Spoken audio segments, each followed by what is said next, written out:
उन्ना की मैं समा लूँगा। स्टेज पे बैठे सारे सत्कारयोग लीडर साहबान,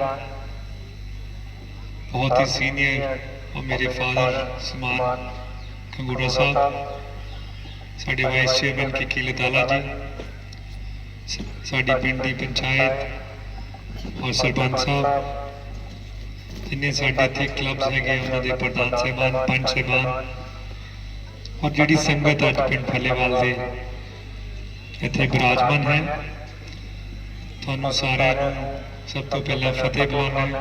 वाहिगुरू जी का खालसा, वाहिगुरू जी की फतेह। थानू सारे ही बड़े तफसील नाल प्रधान जी ने समझा दिता है इस चीज़ के फायदे की है। सो मैं ज़्यादा समा नहीं हुण लेना, मैं 5-6 गल्लां कहणियां। सब तो पहला मैं इस प्रोजेक्ट में लैके मैं आपके वालों जिथे पंजाब सरकार का धन्यवाद करदा, उत्थे सारे वो परिवार जिन्होंने आपकी 10-9 की किरत विचों इस प्रोजेक्ट में सफलतापूर्वक पूरा करने ते आपका योगदान पाया, भावें वो NRI परिवार है, भावें कलकत्ता वाले परिवार है, पर है सारे फलेवाल दे। सो सारी फलेवाल की जिहड़ी संगत है देश के विदेश में जिहड़ी वसी भी है, थानू सारिਆਂ ਨੂੰ जिथे ਵਧਾਈ है उत्थे तुहाडा सारिਆਂ ਦਾ धन्यवाद है।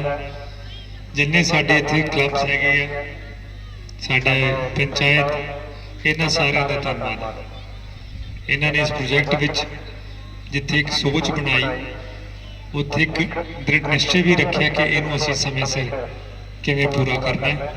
कोरोना की महामारी के बावजूद पैसे की एक दो बारी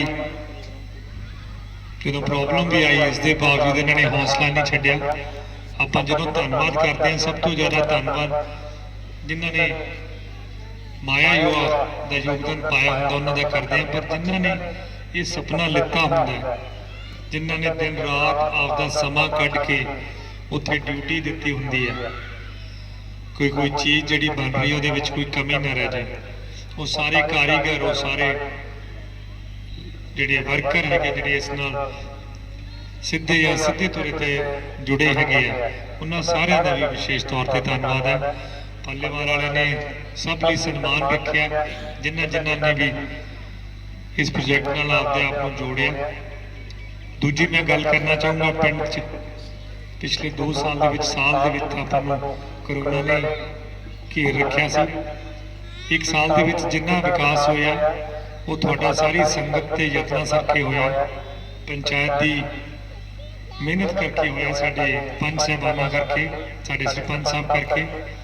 सो जिन्ना विकास होया उहदे बारे मेरे तो वध जानकारी तुहानूं है। तुहानूं इस गल की बधाई दिंदा कि तुसीं बहुत काम जिहड़ा है आपदे पिंड च कराया। पिंड बहुत वड्डा, अजे भी बहुत कुछ होने वाला, और ये जिहड़ा रह गया काम इहनूं भी आपां हर हालत विच खत्म करांगे। तीसरी गल, हल्का दाखे नूं लैके जिहड़ा पिछले 1 साल विच भावें मुल्लांपुर विच बस स्टैंड बनना, जिहड़ियां सड़कां हैगियां किते मुरम्मत हुई, किते नवीं बनिया, किते चौड़ियां हुई।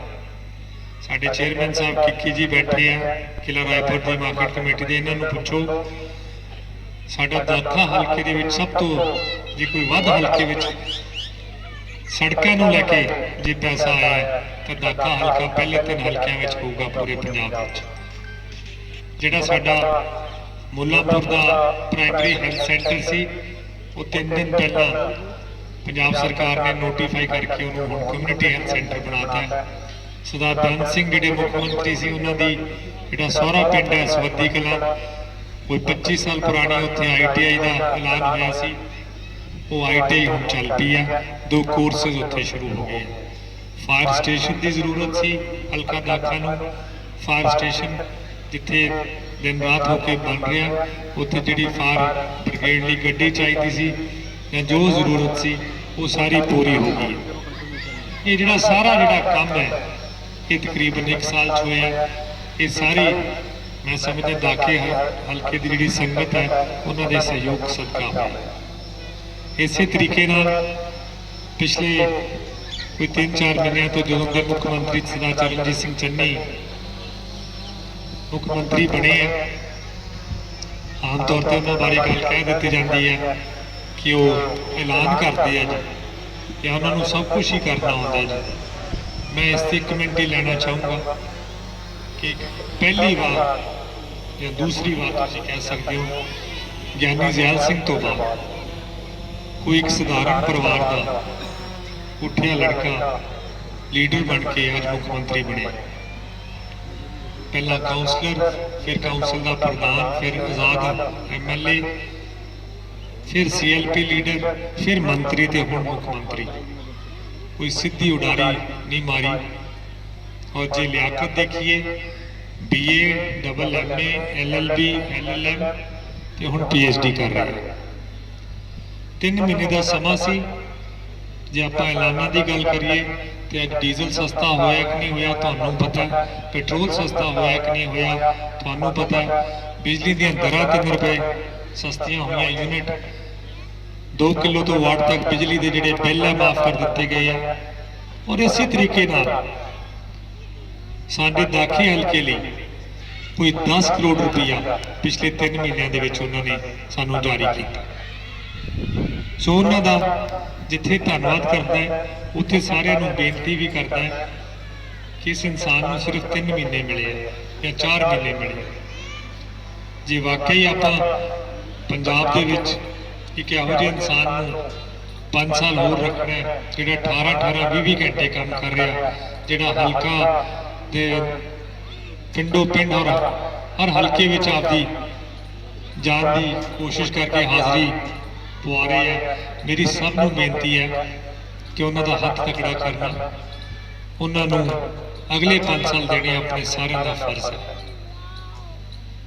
होर पिंड विच जिहड़ियां विकास दीयां गल्लां होईयां, मैं एक गल जरूर तुहाडे लई एक सवाल छड्ड के जावांगा कि पिछले 2 साल में जो पिंड विच होया किसी भी राजनीति नूं लैके भावें विकास का, भावें कोई पिंड विच जिन्हों कोरोना आया सी उदों का समा सी, या किसी होर पिंड विच जो चर्चा हुण चर्चा होंदी रहिंदी है, उस चर्चा विच 2 सालों को सच्चे मन नाल एक बारी जरूर तराजू विच तोलियो। और जे तुहानूं लगदा होवे कि 2 साल विच पिंड फल्लेवाल विच जिहड़ी तरक्की हुई है या जिहड़ा विकास होया वो किसी भी 2 सालों के पिछले 2 सालों आप पिछले 20 सालों के कोई 2 साल लै लो उन्होंने की तुलना करिए, जे उस तो वध होया तो जरूर आपका जोड़ा भरोसा है वो जताना। जे कोई कमी पेशी हो तो आपके तराजू मुताबिक आपकी सोच मुताबिक फैसला लेना। ये स्टेज तो उत्ते खड़ा करके किसी को माड़ा चंगा कहना मैं अच्छा नहीं समझता। मैं यही हमेशा आपकी सोच विच रखिया कि आपकी जिहड़ी लकीर है उन्होंने किवें लंबा किया जा सकता है, उस वाल ध्यान दिओ। किसी की लकीर छोटी करनी या मिटाउनी इस वाल ध्यान देने की लोड़ नहीं। बाकी जिहड़ा फैसला है वो संगत ते छड्ड दो, उस वाहिगुरू ते छड्ड दो। जो फैसला होगा सिर मत्थे होगा। 2 साल पहला यह कहा गया सी भी इलैक्शन लड़ना आया है, 15 दिन लिए आया, सूटकेस पा के आया, जितने जित्या तोड़ता, इन्हें वापस नहीं मुड़ना। इलैक्शन हुई, मैं इलैक्शन नहीं जीत सकिया। 2 साल मैं कित्थे रहा वो तुहानूं पता है। जिहड़े मेरे बारे गल्लां करदे सी उन्हां बारे भी तुहानूं पता। ये फैसला या जिहड़ी गल कही गई है बोली गई है ये कितनी सच्चाई निकली या हैगी है, यदा फैसला भी तुसी करना है।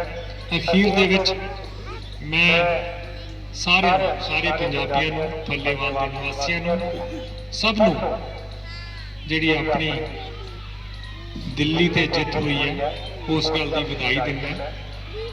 मेरे वर्गे इंसान का जिहड़ा तुहाडे सामने खड़िया शायद उस बोलण विच सब तो घट योगदान पर इत्थे हर पंजाबी का जिहड़ा योगदान है, उस योगदान करके ही ये जिहड़ा अंदोलन है चलिया और अखीर च आपां मोर्चा जित के आए। बीबियां भैणां जिन्हां ने अरदासां कीतियां, जिन्हां ने लंगर बनाए, कोई टोल प्लाजिया ते बैठे, कईयां ने पिंडां च खड़ खड़ अरदासां कीतियां, अखंड पाठ रखाए और बहुत जणियां ने दिल्ली पहुंच के कईयां ने हाज़री लवाई और कई साल भर उत्थे आपदी ड्यूटी निभाते रहे। दुनिया दे विच ये पहला अंदोलन होगा जिहड़ा साल भर चलिया, जिथे साडे किसान वीरां ने कईयां दे परिवारां चों कई जी जरूर शहीद हुए, पर इस तो शांतिपूर्वक अंदोलन और इस तो जिन्हों कह लो सहनशीलता वाला अंदोलन ना अज तक होया, ना अज तक होगा। पंजाब ने हर किस्म का समा देखिया, मुगलों तो लैके उस तो भी पहला और हुण तक का समा, जिथे पंजाबी कोई गल मन सोच ले उन्होंने फिर वो पूरा करके ही हटदा। सो सब विशेष तौर पर जिन्होंने उस अंदोलन में आपका योगदान पाया, साडियां यूनियंस, उन्होंने लीडर साहबान और हर वो इंसान जिसने आपकी 10 नौ की किरत विचों योगदान पाया, आपके समय विचों समा कढ़ के योगदान पाया और खास करके वो परिवार ते वो वीर भैणां जिहड़ियां सानूं हमेशा लिए साथ जिहड़े छड्ड गए, जिहड़ा उन्होंने अनमोला योगदान पाया, उन्होंने भी हमेशा याद रखना है। सच्चे पातशाह की अरदास है कि उन्होंने आपके चरणों में जगह बख्शे और एक बारी फिर सारी संगत को मैं इस गल की बधाई दिना। कोई इहो जी गल कहती हो जिहड़ी किसी को अच्छी ना लगी हो तो माफ़ी मंगदा। बहुत बहुत धन्यवाद। वाहिगुरू जी का खालसा, वाहिगुरू जी की फतेह।